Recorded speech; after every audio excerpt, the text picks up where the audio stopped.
Hey, did you know that America's first female serial killer may not have been a killer at all? Instead, alongside her husband, she made a career out of highway robbery and gained her fame through urban legend rather than proven murder.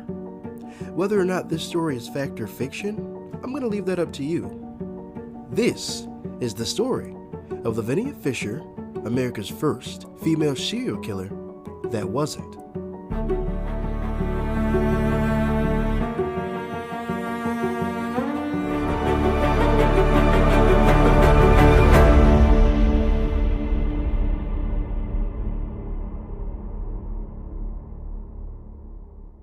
Welcome back, ladies and gentlemen, to another episode of Hey Did You Know, where we dig up the weird, the forgotten, and the downright strange corners of America. Before we dive into this story, make sure you're following the podcast wherever you listen at, especially Apple Podcasts or Spotify, where we drop new episodes every other Wednesday. And if you prefer watching, you can now head on over to YouTube, where we'll find video version every other Thursday. And don't forget to leave a comment with your thoughts, because I love to hear what you have to think.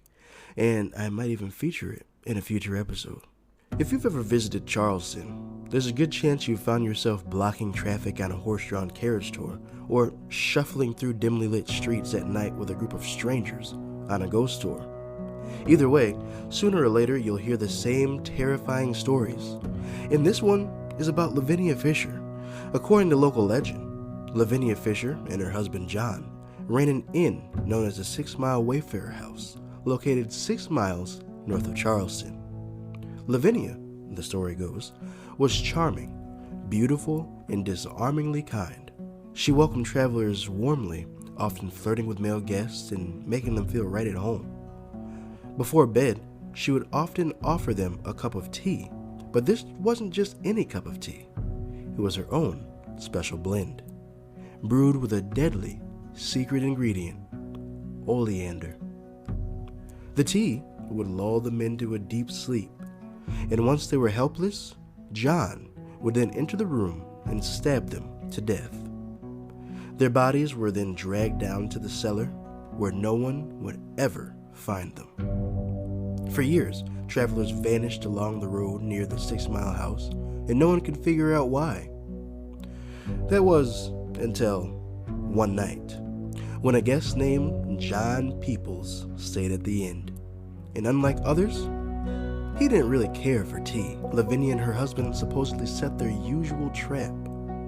Lavinia told him that a room wasn't quite ready yet, but invited him to rest, have a meal, make himself comfortable.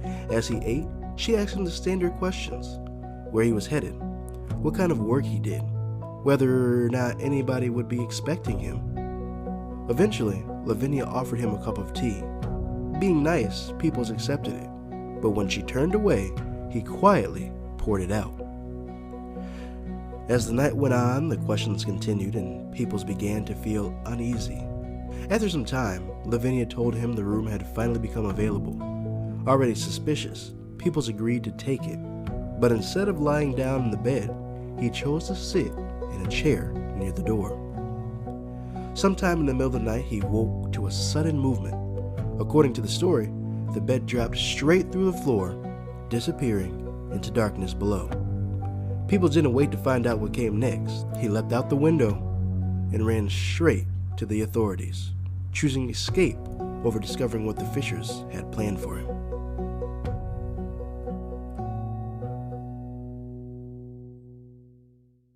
Now, unfortunately, the details of the falling bed, hidden trapdoors, and claims of hundreds of human bones found in the property remain either completely unverifiable or directly contradict official records.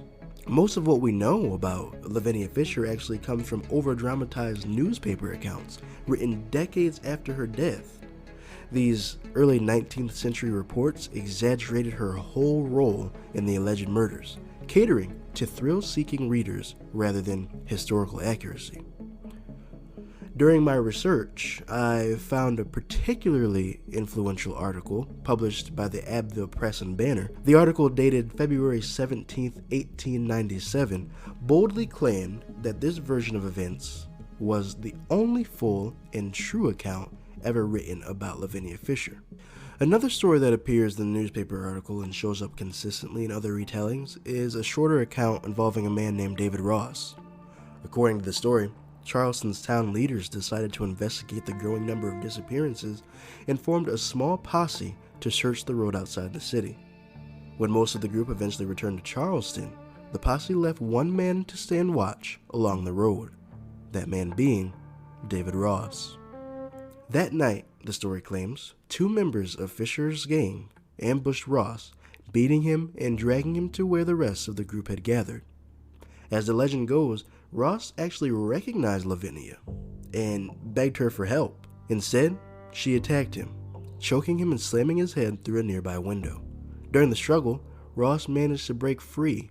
Bruised and battered, he escaped and made his way back to Charleston, where he alerted authorities to what he claimed had happened.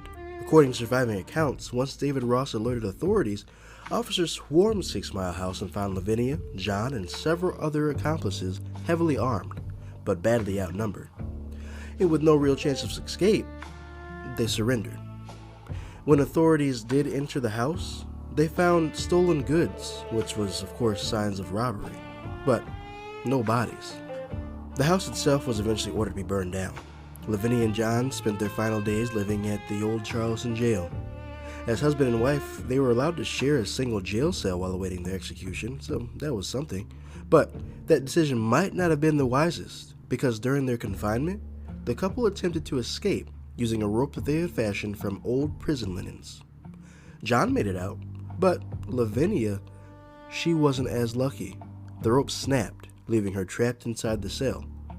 But being the good husband that he was, John decided he'd rather return to be with his wife than have his freedom. And of course, after that failed attempt, they were kept under a much tighter watch. In the days leading up to the execution, John spent most of his time consulting with a local pastor. Lavinia, she wasn't much of a religious woman, and she insisted on her innocence up until the very end, convinced that some sort of divine intervention, ironically, would arrive in the way of a governor's pardon or the fact that a married woman couldn't be executed.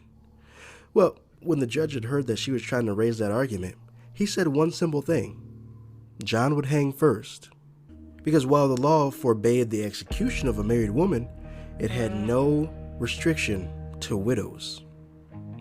On February 18th, 1820, Lavinia and John were taken from the jail and delivered to the gallows. John went first, of course.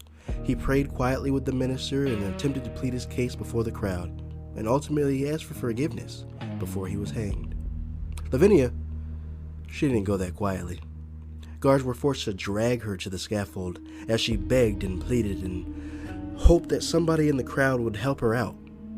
Later stories claim that she was executed in a wedding dress, but that was a myth because many of the accounts describe both Fishers wearing loose-fitting robes over their clothing, which probably fueled that argument. But also the fact that her house was burned down. Where was she getting a dress from? As for her final words, the most commonly repeated version claims that Lavinia shouted out to the crowd saying, "If you have any message for the devil, give it to me now, for I am about to meet him." And with that, Lavinia's story came to an end. The legend of Lavinia Fisher inspires mystery and fascination today, and it's no surprise that stories like this don't seem to fade that easily. Almost immediately after her death, locals began reporting something very unsettling: a woman's face floating behind the barred windows of the cell that Lavinia had once lived in. The old Charleston jail still stands today. Although most of the building has been transformed into office spaces and event spaces, the first floor still does remain open for tours. And for those that are willing to listen, for stories that refuse to stay buried. And that, my friends, is the story of Lavinia Fisher, America's first female serial killer who may not have been a killer at all. Let me know if you've ever visited Charleston or taken one of the city's ghost tours. What stories did you hear? And if you haven't, would you visit the jail? Would you go and see if Lavinia actually exists? Do you believe that she exists? Let me know in the comments. And with that, I want to thank you very much for listening. If you've enjoyed this episode, please share it with a friend, and don't forget to follow, because you're not going to want to miss the next one, because next time, we're diving into one of the strangest broadcast intrusions in American history, the Max Headroom signal hijacking. Until next time, thank you for listening.